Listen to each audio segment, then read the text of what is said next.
Testing Days, live from Estonia. My first time. Your first time here? First time in Tallinn, first time in Estonia. And you're just about to go to... Finland, first time in Finland, first time in Helsinki. I love Helsinki, one of my favorite places on the planet. I did a talk there 10 years ago on RPA. Okay, back when it was new. Well, I called it IPA, with not anything to do with the beer, but, intelligent process automation, right? And I was talking about the use case of AI to be able to power workflows and engines, right? Yeah. Are we talking about the same stuff now, 10 years on? Microsoft just released its, WebWrite? That's an RPA kind of tool, AI.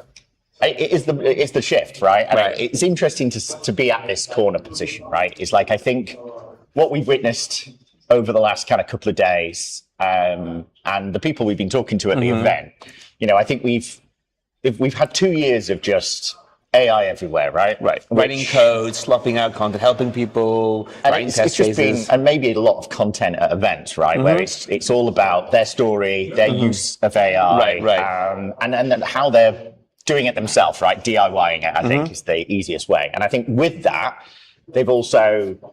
It's running with scissors, right? They're still doing this running with scissors approach where they feel like, yeah, it's fine. I can vibe code an application. My boss does it. Yeah, I can do all that kind of stuff. Code, write unit tests for me. And it's all going to be fine. And I think that's okay to a certain point. But, at some point, you've got to put your big boy pants on. Governance, engineering principles, things that make things work reliably. Yeah. And there's actually been talks about that, though. For the first time, we've had people, one session was all about how you can write steering docs and skills and, markdown files. How do you build an engineering discipline with AI in the driving seat and the overseer, rather than people keep saying human in the loop, but that you can't have human in the loop when it's going 10 times faster than a human can process.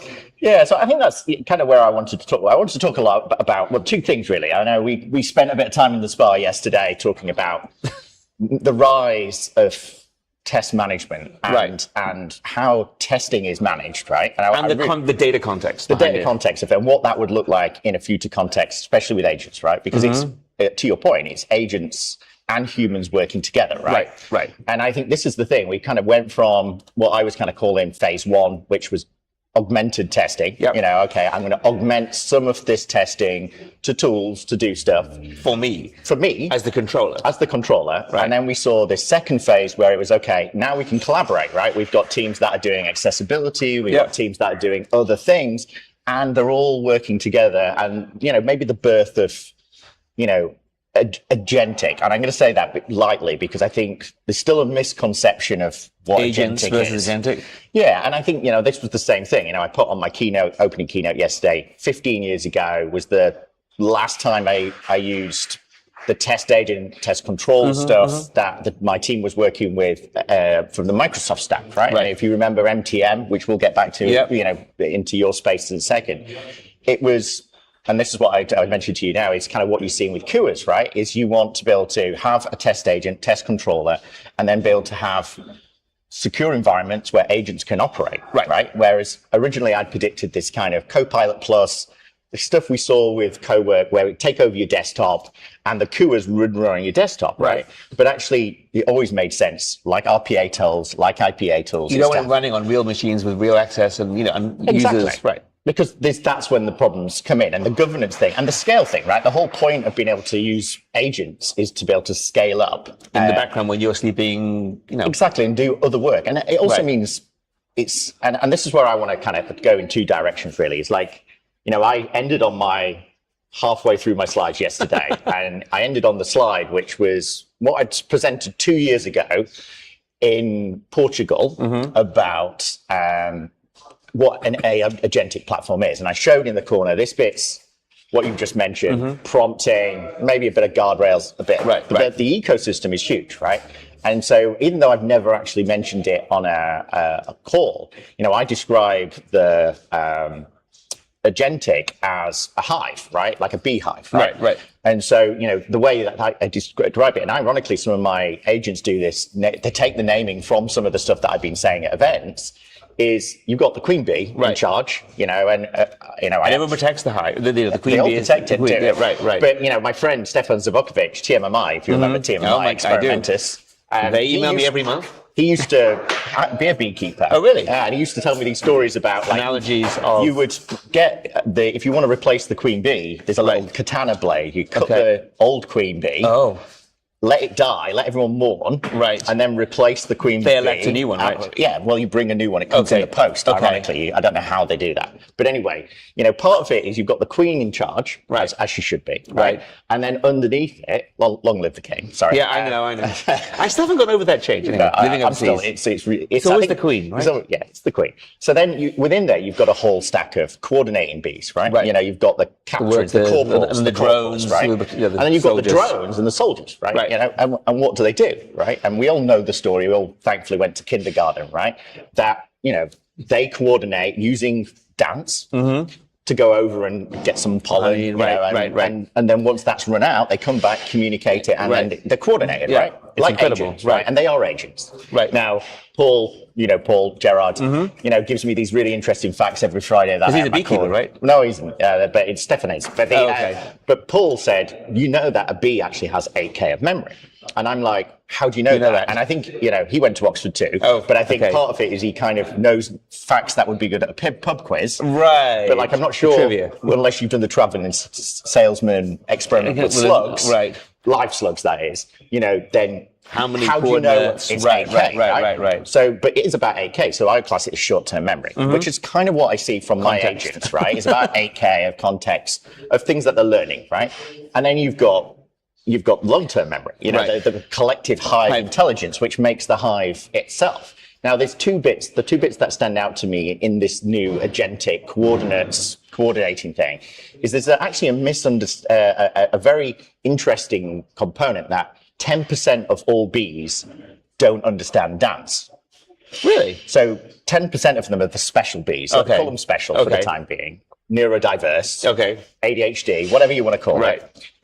And when they come back, they have no idea what the corporals are saying. Right. So they go off, do their thing, and do something completely different. Right. Now, ironically, they're the ones that keep the hive alive because they do something that nobody else would do. Now, they're what we call rogue agents, right? The agents that we've given some context and they've gone in the wrong direction. But it finds the edge cases and it protects the unpredictable external environment changes. Exactly. And so when we go back to this kind of context, and this is why I want to set that scene, because to me, a test case, let's just go back to the dawn of time, a test case with a test step, right, and an expected result. How can that possibly be fit for purpose in 2026, right? To test non-deterministic systems, and deterministic systems. How is that useful? Now, I remember with MTM, right, we did, I don't know if you remember ever doing it, but we had dynamic tests, right? Yeah.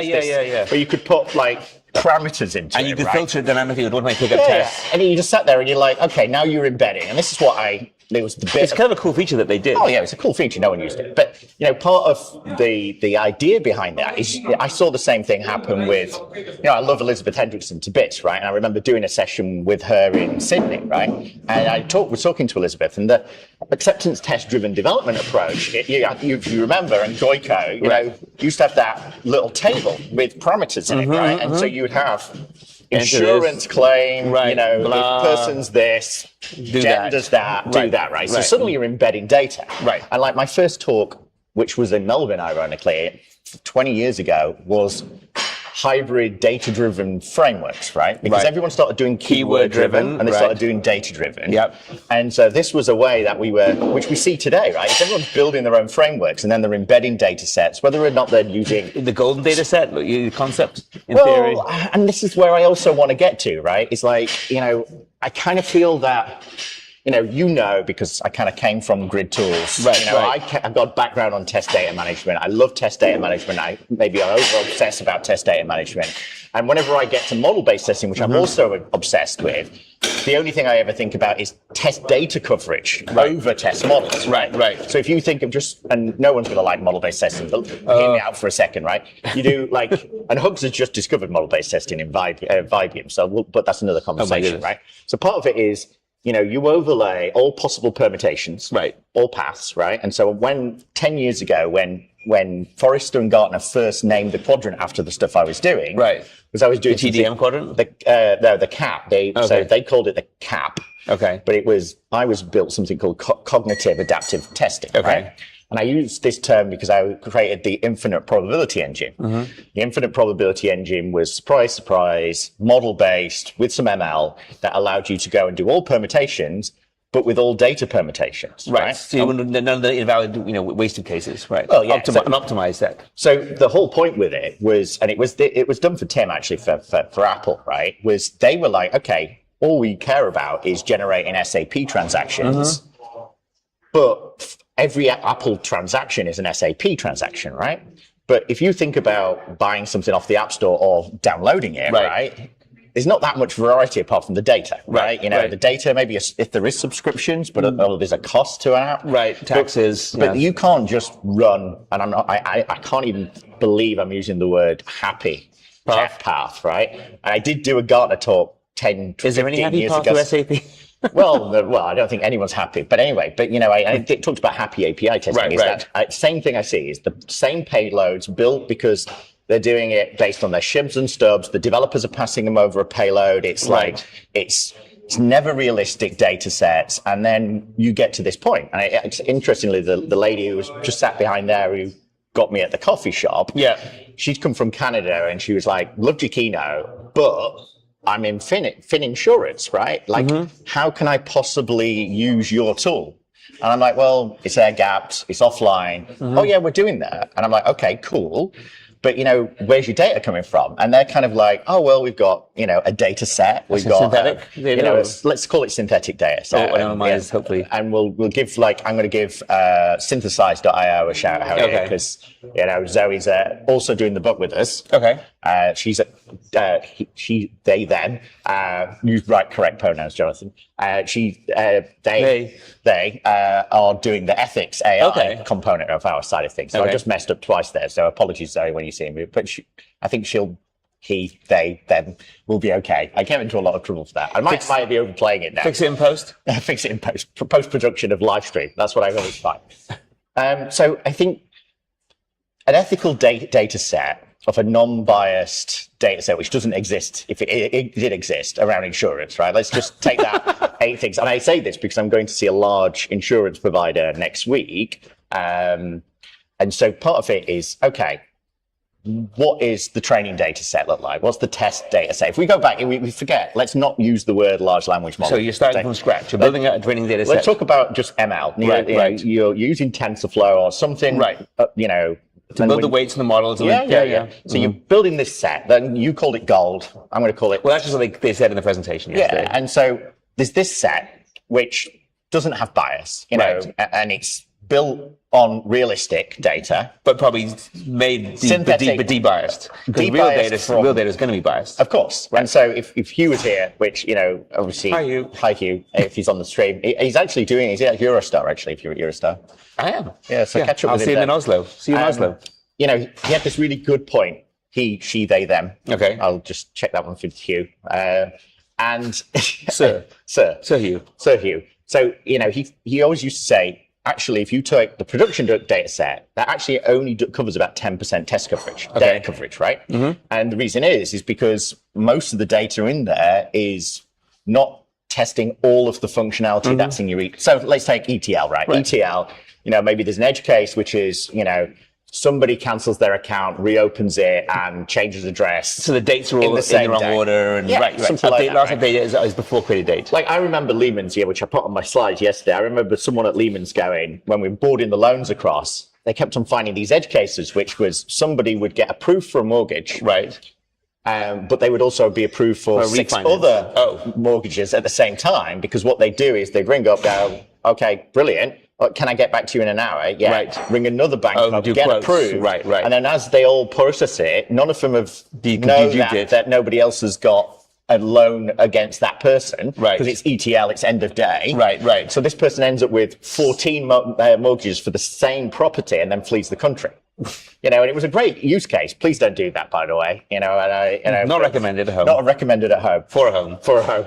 For a free home, and also a free million we've just given you on this live stream, right? I think that to me feels like value. We always say, by the way, in marketing, give value to the audience. Yeah, well, give them free money. We've just given you multiple millions for free, right? Which was kind of my talk yesterday. Was the question of which only one person put their hand up, which was good. Could you generate $1 million for 60 seconds of human interaction? Right. Now, the lady who did put their hand up, and I went to get the USP to, right? Nicole, soon to be the most famous person, I think, after this conference, right? Because people come up to her. You know, part of it is I've gone through this, and I'm not going to use the word transition because then that would be, I'd have to start questioning my your HR is going to talk to you again. Yeah, so transformation. Well, it's not transformation because everyone's metamorphosis. Metamorphosis is nearly the correct word. Little Kafka in there. So I obviously I put that started transcending, right? Right. And so we've all seen, hopefully, if not, go and watch the Johnny Depp movie called Transcendence. Great movie. It's part of starting to transfer your knowledge to the system, right? And you have to make a decision on how much of yourself or your soul, whatever you want to call it, is going to be passed over. Now, I mentioned I'd done the last podcast with Mike Lawson, and he'd just been laid off in a job and he'd given too much, he'd exposed too much of himself to allow the AI system to be able to partially replicate maybe 1/10 of what his capabilities are. But the business saw enough. But that's what they need, right? Right. And so that's this is the question, and it is interestingly the only follow up from the keynote was two questions. The lady came over to me. She said, as I've pretty much had every keynote, how long have I got? Which is kind of feels like I'm now a doctor. Yeah, that's it's like, well, or an actuary, based on your current condition of being a tester, or an actuary, you've got anywhere between 6 to 12 months, and then they go, well, I want to get my bucket list done, and they go off and build a automation framework, and then use Selenium again, and stuff like that, and Playwright, all the words that you like hearing, right? At these conferences. If I hear Playwright one more time, I'm going to go strangle. Well, you don't need to because there's WebWrite and there's Web MCP, right? So we're all good. We're good now. But coming back, I want to over focus maybe on this session on the rebirth of test management, right? Because, and I'm not calling it test management because I think management doesn't exist in this new landscape. Let's just take every organization as a flat organization structure for a second, or even the Hive kind of structure. So the CEO being the queen for a second, right? So that structure's there, which they probably are. You're a CEO. I was going to say. So. And we did go to a spa yesterday. Yeah. So life cycle management, a life cycle of a test, right? So from birth to death, right, cradle to grave, and potentially, which everyone always forgets, but what happens after death? The recycling, the end of life of that test, right? Right. So where does that go now, right? We all, including Paul, with the requirements engineering stuff, and I have been maybe over-focused a little bit too much with the eggplant one around requirements engineering and modeling, generation of the test design to create the perfect tests. But then where do they go, right? Where do they go to be utilized, live their life, and then die? And what does that look like in this new world, right? Because it's not Excel. It's definitely not 3 columns. Well, the TD API implemented. Right. Well, we all did. 90s, that was what we all did. It was behavior based on what a human would do to interact with an application. What we really care about here is what's the purpose and what's the. I use the word intent, which is my favorite word. Favorite word at the moment. Intent. What's the intent of someone who's using this system? And it's almost like, they say a lot of these tools now become substrates. Yep. It's the data, and it's also a context tracking system. Yep. A lot of the tools that we think of as a tool to use, it's actually all the data is the substrate, which allows the AI to have context when it comes back to a task. What does it know to do? It's like the bees come back to the hive.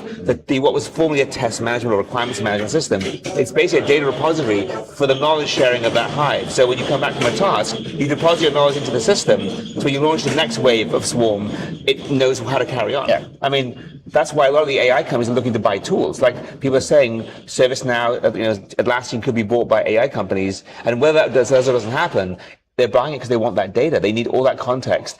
And it's a way to basically orchestrate the agents. So when the agents go off and do all their tasks, business tasks, customer service tasks, if it's a Salesforce agent, it's ultimately not the GUI anymore. It's having a place where all that context lives and all the human prior context that it's mining, but even the new context being built. It's a way to orchestrate. But I think a lot of these tools were built for humans to hand off work to each other. Now it's agents handing off work to each other with a human overseer. So these tools all have to evolve. Yeah, they will be different, including Inflector Spiral. Right? We're all have to evolve. I think you are right. Yeah, I have think to evolve. We've been talking probably the last 2 years pretty intensively around the enhancements you guys have been doing in Spiro, right? Which are kind of market leading as far as this ability to go from requirements to generation, risk analysis, risk mitigation plans. Right. No one was doing risks. Everyone talks about risks, but no one wants to deal with them. Yeah, I think this. The 4 words that we've banned, right? I'm hoping I'm not just going to use the word test, but I have. Right. Quality, risk, and large language models, obviously. But risk. I think we had. We talked about it yesterday, risk-based testing. Rex Black loves Rex. Yeah, I love Rex. Rex was on the last book, the best-selling book, which you're following up to, which is the AI for software testing. And when we did that book, we were part of the ISO 29119 Part 11, which nobody cares about, but was about testing of AI systems, and it was about metamorphic testing. It was about all the different practices to testing traditional ML systems, pre-transformers. Right. Now we're doing the follow-up, which is currently place titled confidence engineering, but I think it's going to change before then. But it started off AI assurance, right? And so, I want to just take a second to kind of put those 2 concepts out there. But the first is AI assurance. That's the new industry term for all this stuff. It's the what, right? It's the what are you doing, right? Have you got governance there? Why are you doing it? All that kind of stuff. It's the what. And confidence engineers is the how, right? How do you know? How do you know that actually that system you've stupidly decided to build a large language model with is going to continue to work and perform the way that you expect it, and it's got the right guardrails, it's got the right processes in place to support, and it's had the right level of testing. Or the CIO's worst nightmare. It isn't even that. It's the head of sales who's got a subscription to Salesforce who has turned on the AI agents without even checking with anyone in quality. How do they know that those agents are talking to their customers appropriately? And it's all the shadow IT on steroids. I saw that the other day. So I kind of so Paul loves this concept of I know you may have come across Dark Factory, right? Okay, yeah. And so yesterday when I fell asleep, I just finished. We'd gone to the spa, all relaxed. Almost got beaten up over not knowing an ice hockey player who looks like Jonathon. Which looks exactly like me, minus a tooth, right? And I fell asleep reading a book on which, it's not, I feel like I don't want to say it, but it's called Context as Code, right? Okay.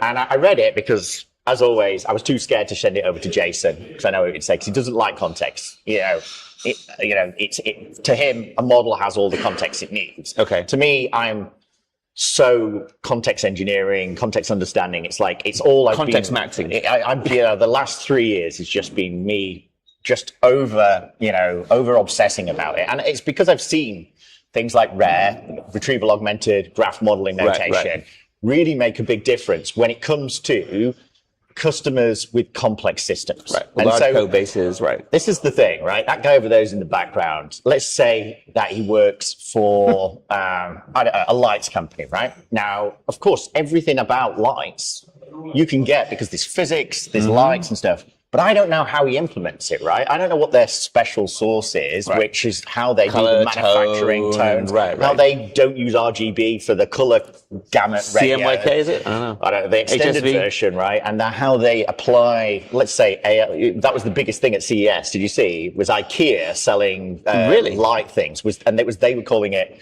AI connected lighting or something, right? I was like, oh, wonderful. Adapts to your mood. Yeah, exactly. It's kind of cool. Yeah, fine. You walk in the room goes red, you're like, oh, I'm in trouble, my wife hates me. It's like I've got mine at the moment, it tells me my stress level, right? And when it comes up in red, it would change the lighting to try and cool me down. Oh, there's the blue, conflict reduction. Put it in Azure blue as well, because it's a patented color grade. You're not supposed to use it, even though I did paint my house, my office. Microsoft Azure blue is patented. So if you go down to Wix or something else, or Home Depot, you will not be able to get it printed off. But I managed to. That's interesting. I didn't know you could do that. To do it for me. I didn't know you could patent a trademark color. You can pattern whatever you want, really. Yeah, that's true. Inflectra beige. Pattern suit. Yeah. Oh, no, Sheraton beige. Every hotel is beige. So let's go back. Let's get back to this test thing, right? Like I tried to think about it last night when I pestered the message saying, should we do a live stream, right? And I was trying to work it out. And obviously I haven't put enough brain capacity into this space. But, recently people have got over obsessed with the goal function on agents, right? Mm-hmm.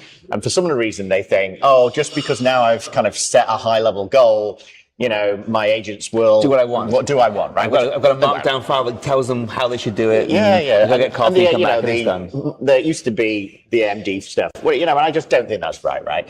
I think, but I like the idea that, to me, meta test tagging of like so much metadata, allowing you to kind of cluster logical, evolving tests in a certain way, right? Because, don't get me wrong, I love model-based testing, but, the problem... It's always had a hard time being adopted. It's so hard to be adopted, right? And everyone loves the idea of it until they have to do it. And so I remember trying to do it with GM and doing it. Yeah. Apple loved it, and I tried it with, I think it was another, let's just take GM. So the lady who was running GM, she said, we love it, the whole thing's, but as soon as we try and scale it, it does not scale. And I completely agree, it doesn't scale. And also, people have different levels of abstraction, right? So where do you start? Do you start bottom up, top down? At Eggplant, they did kind of UI based. Okay. But the thing is, these systems are so complex. And I loved business process modeling notation. Well, especially automotive, because you've got so many. The supply chain is huge. Yeah. The number of components, assemblies, and it's. And do you have a model of a model? Do you have a submodel? It kind of gets out of hand very quickly. Right. And so then I kind of moved over, especially the last few years, to like DTDL, digital twin definition language. And I was like, I kind of learned from the hardware world when they're doing real digital twins, that they're creating simulations of the physics. Models of the physics. Yeah. Well, not just the physics that apply to the lights, right? So like I spotted the hotel that we got next door has this massive heat sink underneath the lights. Oh, really? It's a light stream. Okay. Light stream. Try to say that 5 times. Yeah. But part of it is it's a heat sink. So they will have done the physics before and said, based on the temperature, we need to disperse the heat. How can you do an aesthetic heat? How can we make this beautiful heat sink, right? And so part of it is, I know, no offense to us, and it's just because I think I'm going to call us average at the second, right? But if we were going to build some lights, we wouldn't even think about the heat sink. Like this is a heat sink, really, and it's not hot. We wouldn't think of that. We'd be thinking about the colors, how we can apply technology to it. We wouldn't think about the design principles of it, right? And so, interesting enough, when I did the talk last week or the week before, someone came up to me and said, well, why isn't everything, you're talking about predicting this new verification era. So inference at the moment is in generation mode. Let's just say, if you've got a credit card, they're ready to take your money off you, right? Right. And before that, we probably saw a lot of the LA power grid being used to train models, right? And now what I guess Jason put down originally with this confidence asymmetry principle that we kind of talked about, what I published last week, which Joe picked up this week, is that's going to move over to, as code generation increases, complexity has to scale as well. How do you narrow the gap and provide confidence, right? Well, the only way you can do it, in theory, is running more verification. More simulations. We'll call them tests for a second. It doesn't matter what layer it is, whether or not you're code generating and then doing code coverage, or you're doing API testing, or whatever layer you're doing, or even testing a UI, or a browser, or a chatbot, or a chat interface. Each one's going to have tests, right? So tests are suddenly, and let's just be hypothetical here, right? If I was bad at testing, I would say I've got one feature and I've got 10 tests. Let's just say, right? And you could even say one feature, 10 requirements. I don't know, right? And each requirement being 10 tests. So that's 100, right? So with just the basic AI cycle time, that's 100 to every new line of code that's been generated by AI, right? Which then means that the testing dimension scale. The testing, industry has gone from 40 billion manual testing to 2 trillion. 4 trillion, depending how you count it, right? A couple of trillion, right? And so is this going to happen? Now, I would say yes. You could also say, if you're taking that idea, Jonathan, then why aren't we going left and saying that actually most compute should be spent running design verification earlier, before the code's generated? Well, you should be. Yes, of course you should be. But it never does. Nobody does. And so part of it is, yes, we agree, right? I think my over obsession with requirements engineering and alt language and all the stuff that I showed on stage yesterday was all about the fact that the earlier you get it, the better and more clearer you are to describe it to the systems, the better quality you can get, right? The less jankiness you're going to get. It's the difference between a vibe-coded app that someone built in 5 minutes and someone who spent maybe 2 hours putting a really well-crafted spec together. Or 3 months, right? Yeah, right. If you think about the amount of communal brain power required to agree on a concept. And what I'm going to say here, which I'm trying to be as very controversial as I can. Oh, okay. Just so people unsubscribe to my LinkedIn thing, so I can keep my numbers down, so I get less spam. That's the goal of this one. Is not every idea is a good idea, right? And so, I'm going to take this all the way from the start for a second, right? I'm a business, right? I make lights. Well, that might be the industry I'm in at the end of today, right? I make lights. Do I need to spend 10% of my budget on IT? Probably not. Well, if you think of, let's just take IT for 1 second. What's your gross margin? Let's slide it down the middle, right? The first part of it's information. Right. And the second bit's technology. Would you say the majority of IT spent more focused on technology than the exchange of information? I know your customers are listening, so you're probably going to have to say something a bit more less controversial. It's an interesting question. People love to spend money on tools and never on information. Yeah. Everyone spends money on hardware servers or cloud build. They rarely think about the information. That they'd rather throw money at the compute than worry about the information optimization. Yeah. So I think it's probably technology. Yeah. And so I think, and don't get me wrong, I don't think there's a kind of a hard rule saying, thou must. You must be doing this, right? But I think part of it is, based on every person I've ever met in IT, which is everybody watching the stream, is like, they're not the best communicators, right? Their skills aren't first all about their people skills, and second being their technology skills. That's why they're in IT. They're leading with the technology, right? Right. And, we're all on the spectrum somewhere, but I think they probably cluster around to more the IT crowd, right? Let's just be nice to everybody for a second. Like the IT crowd show. Yeah. Don't watch that and then come back. So let's just play that back, right? And we know, and we've seen the waves happen 9 or 10 times, right? We know that they say data is the new oil. And that is not the data. Data is not the new oil. People are the new oil. And this was on the live stream, the keynote from last week's conference. And I look at that and go, well, wait a second. Are you saying it's taking all their knowledge into the system? Exactly. Oil is an extractive industry. Exactly. So is mining. And this is the thing: is everyone here who's scared to death they don't have a job. The Matrix showed that people are the new oil. Yeah. And people are the new oil, and we know things like Microsoft Graph and Copilot Studio, Replay, mining that stuff, recall, all the other stuff is designed to do that one thing: is understand better context to replace people. And we've been doing this since the start of time, right? We didn't, when I go to the National History Museum, the National Computer History Museum in Silicon Valley, right? The first computer is some check clearing sorting thing, right? The IBM tabulating company. Yeah. And so part of it is we don't want people to be sorting checks out into buckets because they make mistakes. And I think there's really two bits that come here. The first is, I sent a message to somebody, I think it was about 3 months ago, when my epiphany you had? My epiphany / my butterfly effect, my, transcendence started, is, we know that models were just cusped the average human, right? Average. Now, no one's ever hired an average person, right? Because knowingly. Or publicly. Yeah, publicly, yeah. And so part of it is they always are kind of going, well, what is the average, right? They must actually, because if you can't everyone hiring above average, it literally doesn't make sense. You want to come and sit down? No, come in. I mean, literally, it can't. Not everyone can hire above average people. Oh, okay. Well, come sit down for a second. This is my brother, by the way. You know, first time we've met in the real world. Really?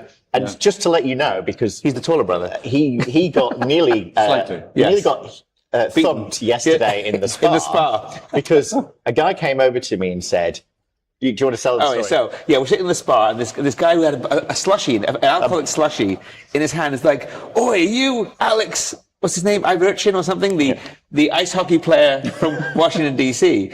Where I live in Washington D.C. And then I go, and he goes, "Oh," he goes, "No, it's someone else." And then you said, you shouldn't have said this. "Oh, he lives in Washington." And he goes, "Do you know him?" I went, "Alex, who?" "But your team, your player. I hate you." Yeah, and so he was going to thump. I was going to get thumped. So we went to the sauna. And then he sent me the last picture about 10 o'clock saying, "This is the guy." He looked exactly the same as me. With one missing one tooth. Which means he looks exactly the same as you. So now I'm thinking to myself, I might get one of those blacked out tooths. Yeah. And then just go in and try and get free drinks everywhere. Just get a Sharpie and say, "I'm Alex, I'm an ice hockey player." And then it'll be heated rivalry. I once went to heated rivalry, didn't know what it was. It was funny. But I think what was really interesting, so we were chatting yesterday about, we got a story for everything, but you were saying that the first time you ever spoke at a conference, you'd only just started doing testing, right? Yeah. And so you told the company story of how their journey, right? Right. And I think we just got to this point around a tester, right? A kind of, you start your career, you're new out, you're learning testing, right? And you're kind of, as you're learning new skills.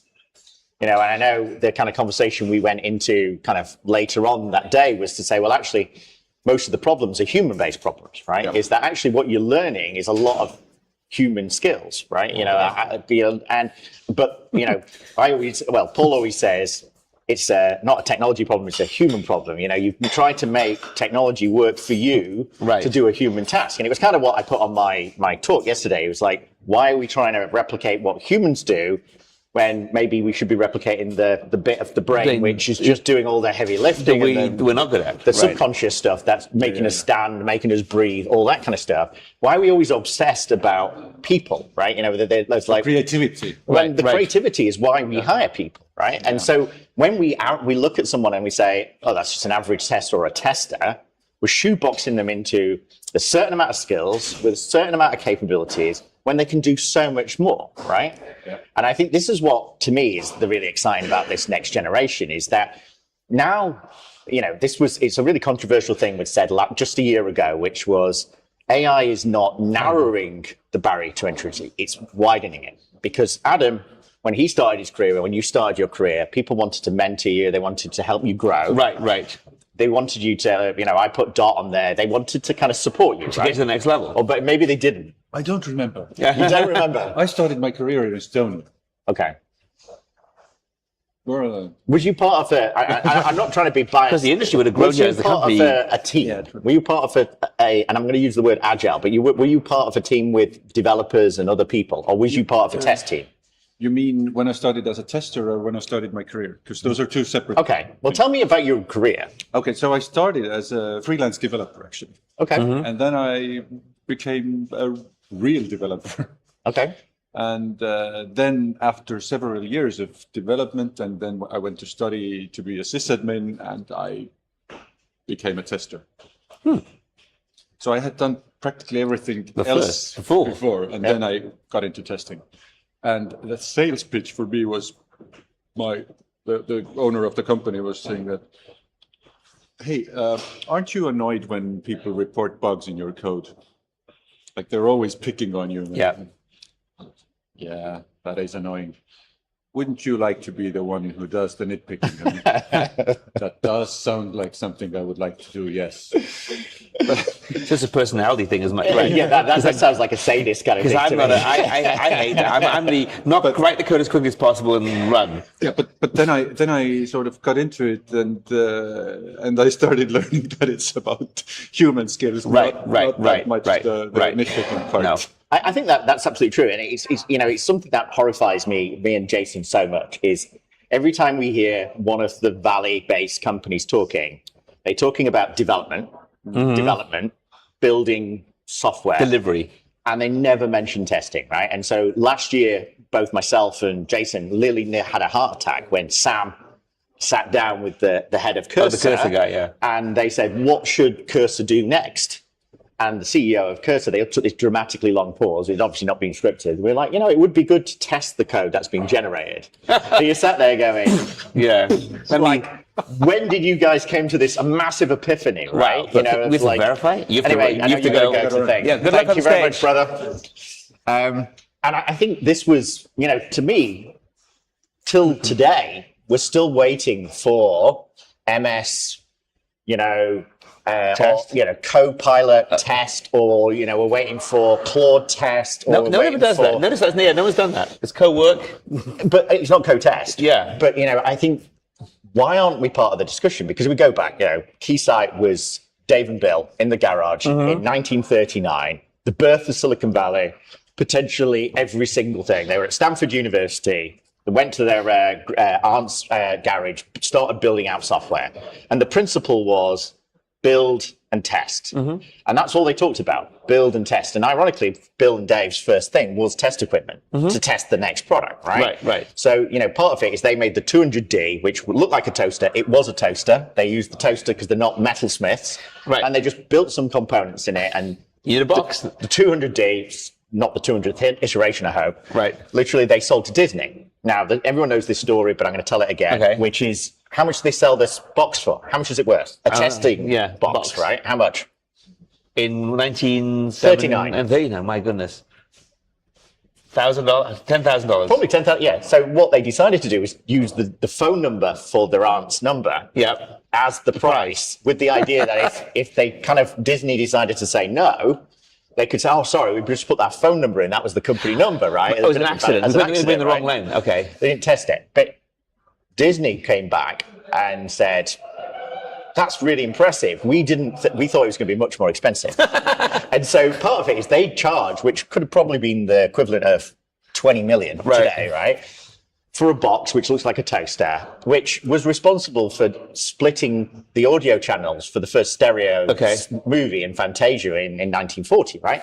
So Disney's value of having some equipment that could do that was huge, right? Because it was, Fantasia was probably one of the ones that turned things around, right? Yeah, they were in trouble before that. Yeah, so part of it is you look at technology solution, and you can look all the way back then. It was testing was the most important thing.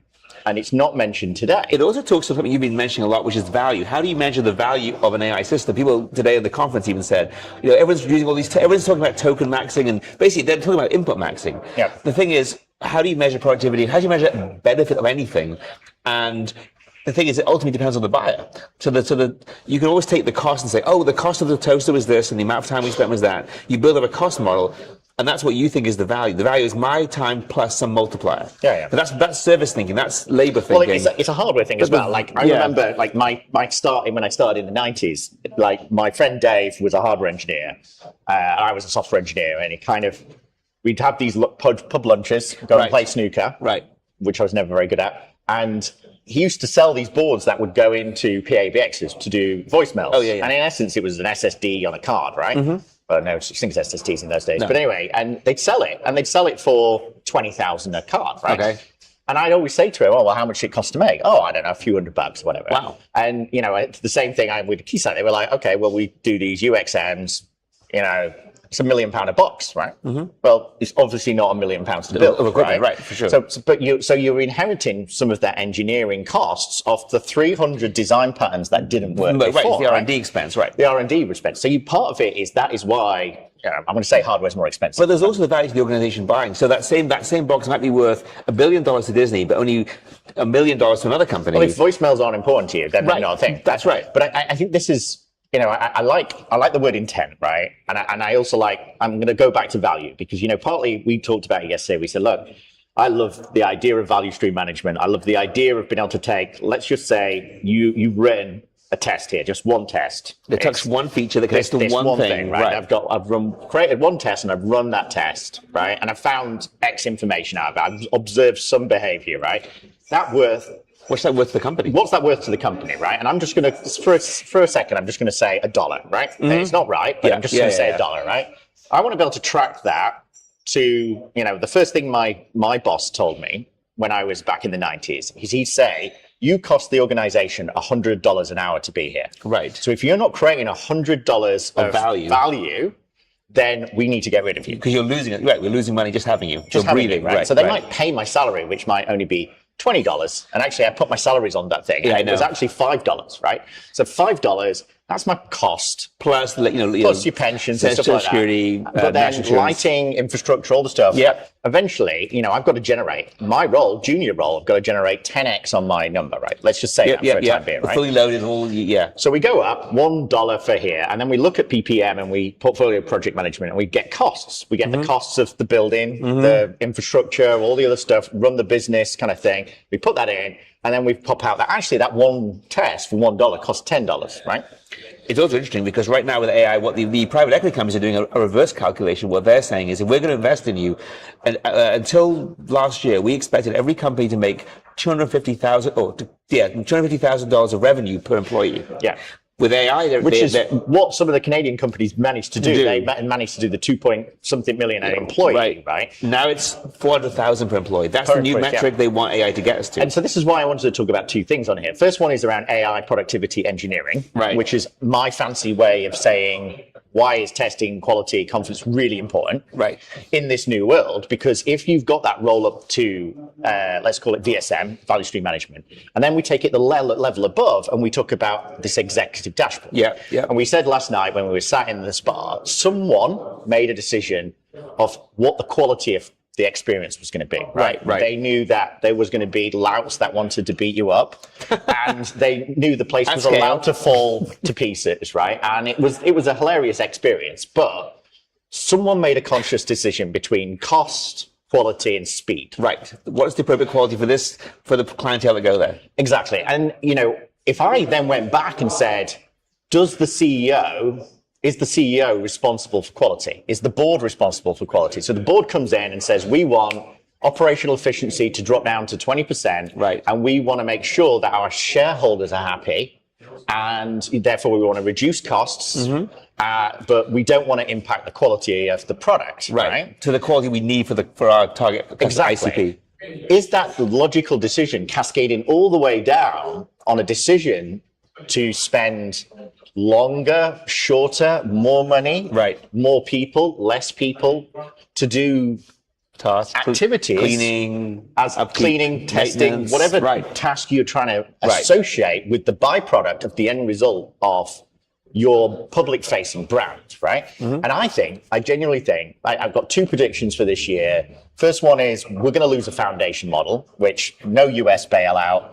I think we're going to see a foundation model fail. The whole company or the model? The entire company. I'm kind of predicting OpenAI is going to explode. Everyone's going to Anthropic. Well, I'm not going to say OpenAI, but it could be, right? I've got a prediction we're going to lose the foundation model, and it's going to turn the economy into a tailspin. Right.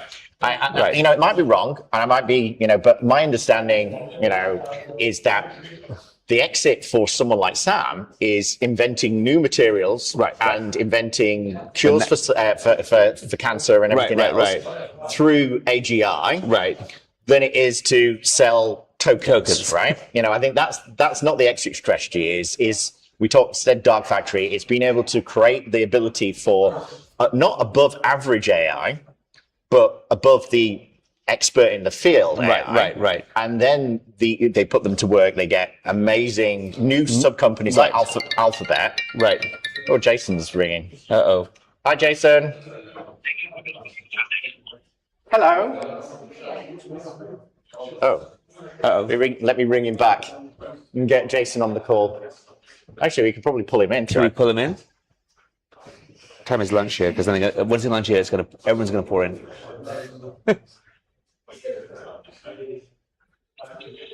I'll put him next to my heart. Hi, Jason.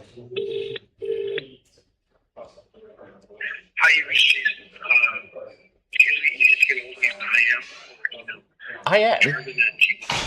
Just text me at expired. I didn't think you had an IM. Did you want to join the stream? We'll just keep on talking about you. I love you. Bye-bye. What, I am? I don't think he does IM, does he? Instant messaging? Or is he swimming? Man walked in first time yesterday. Want to join?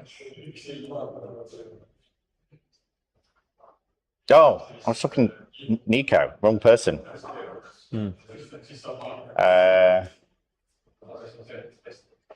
So, a word from our sponsors there.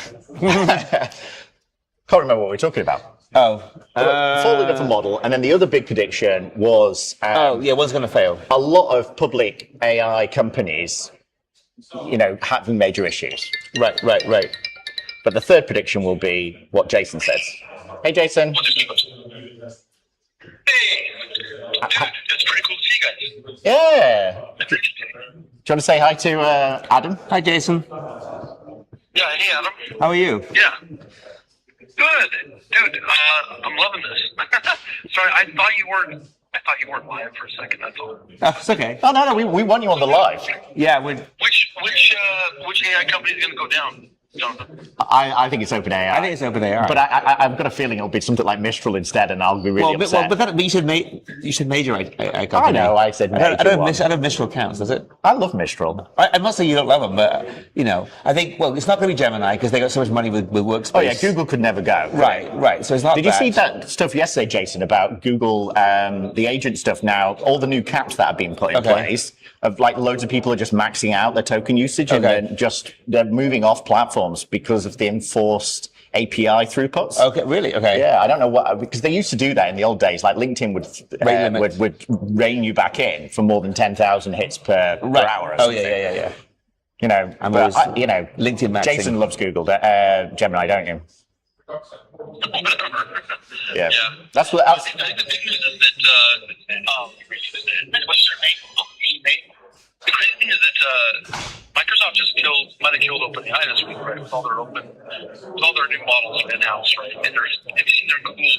Sorry, not their Google. Their fine tuning of the frontier models. Yeah, I get a personalized model. Yeah, that's pretty awesome. I downloaded the MS-01 code generation model. I was going to use it on the plane back. I have heard rumors that Amazon might be killing its Nova models. I'm not sure. Yeah, the Nova models are end of life. Okay, yeah, all of them? All of them, yeah. Okay. Which is really upsetting because I'd opted into all that, and I'd been talking about at conferences. But, it's interesting. So one of the things I shared yesterday on the keynote was the benchmarking work that Jason's been doing, right?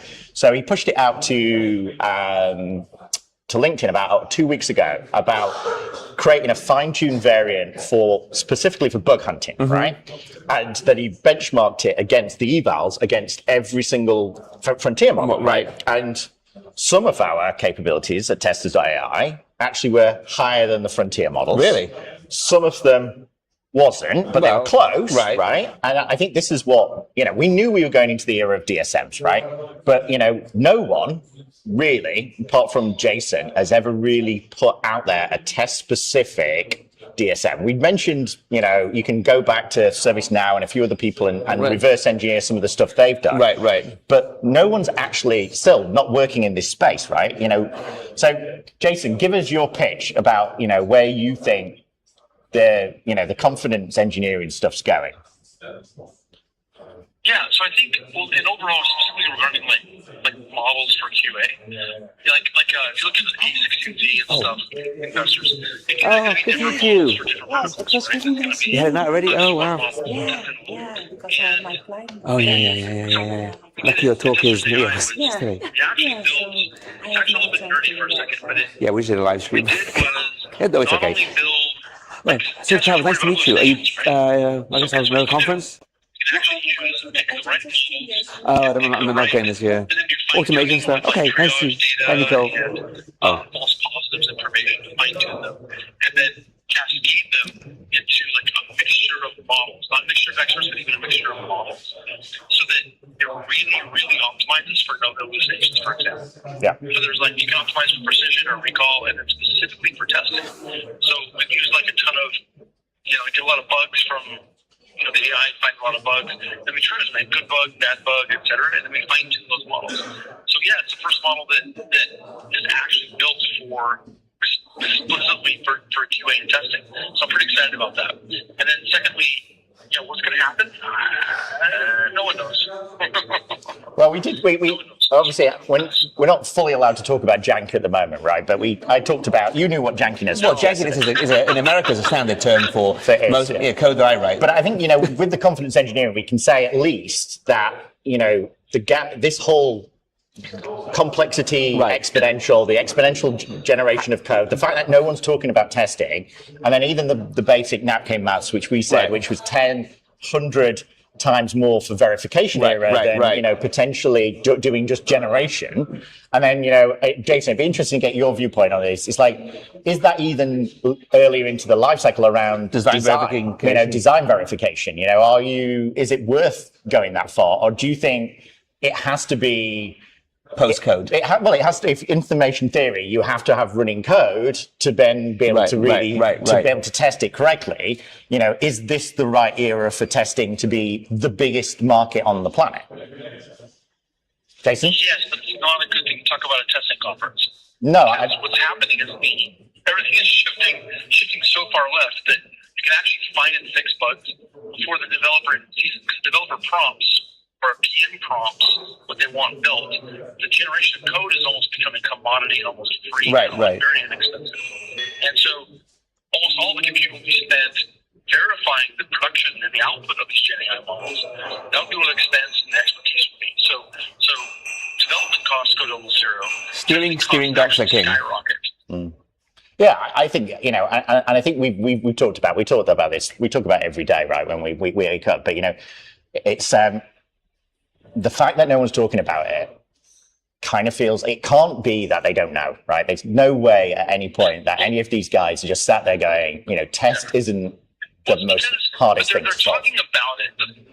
The funny thing is that these Gen AI models for coding, coding like Claude Code and Codex and stuff. The funny thing is, we've talked about it. It's a leading question, Jonathan. I get it, but you're smarter than me on these things. But the funny thing is that these models are creating a lot of complexity. You have to run, like you're saying, information theory-wise, you have to run it at integration and EDE to even know if this stuff works. You can't just by inspection detect that code is correct. And then secondly, almost all of the work and value is actually moved to QA, or whatever you want to call it, verification, or confidence assurance, integration, testing, and stuff like that. But all the AI development is going to almost zero and free and fast.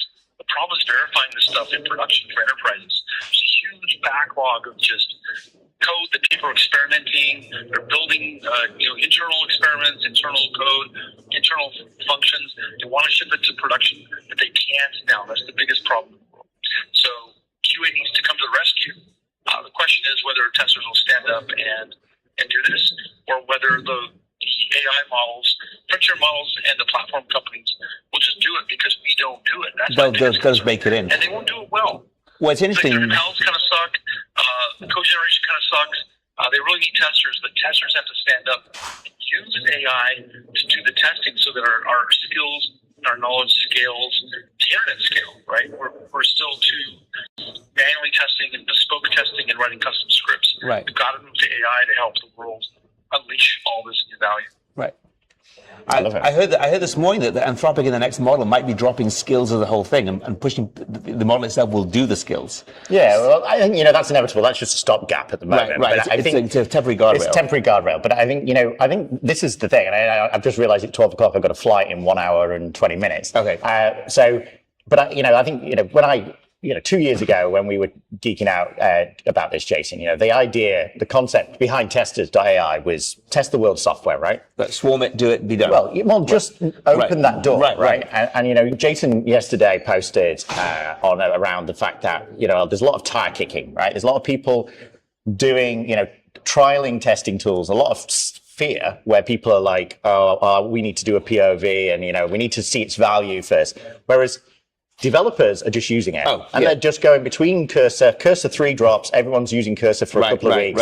Then it's anti-gravity, do something cool. Then you kind of, even at now it's got a button that says auto, where it doesn't let you choose which model it does based on dynamic costs. Right. And I think if we're not part of that conversation, auto test in a way. Why is developers have always been much quicker at adopting tech without even managing. They'll do it before the managers even know. Yeah. But you're right. It's a personality thing, right? Developers are, I was a developer, so I'm biased. We jump in, 2 feet first, then let's say, where am I going? Yeah. Testers are like, oh, is that the manhole? Is it safe? Should I go down there? Yeah. But that's because that's the training of a. That's the training, and Right, it's the right. skepticism that comes with that. Right. So it's a double-edged sword. It is. You need the skepticism, but you need people to be adventurous with the skepticism, and that's a hard person to find. It is.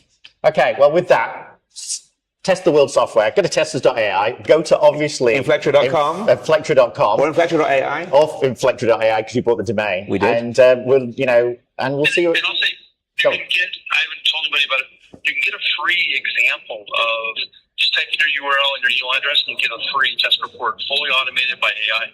Cool. If you want to try that. Try it, yeah. Okay, well, thank you so much. And, I'll end the live stream there, but, from here and From also Tallinn and Seattle. Guys.